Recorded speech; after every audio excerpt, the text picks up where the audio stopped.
अब्दुल मास चौधरी की रिपोर्ट के मुताबिक गुजरावाला के इलाका पीपल्स कॉलोनी में सरकार की 38 करोड़ से तामीर करदा सड़क और 3 करोड़ से तामीर करदा पार्क के बाहर 75 खोखों की तामीर और 25,000 वाले खोखे की 1.5 लाख वसूली किसकी जेब भरी जा रही है।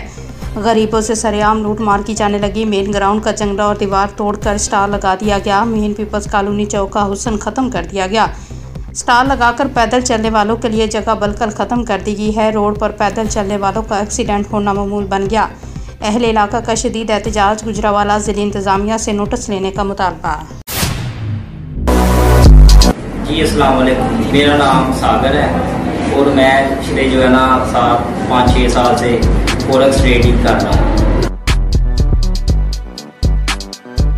और हम जो है ना आपके लिए एक प्रोफेशनल सिंगल कोर्स लेके आए हैं जिसमें हम आपको बेसिक से लेके एडवांस लेवल तक, जिसमें आपकी ट्रेडिंग, स्मार्ट मनी कंसेप्ट और बेसिक कैंडलस्टिक चार्ट पैटर्न, तो ये हमारी LIC अकेडमी है गुजरावाला पीपल कॉलोनी। तो मज़ीद मालूमात के लिए हमारे नंबर पे कॉन्टैक्ट करें। फिर मिलते हैं हम अपने नेक्स्ट क्लासेस में।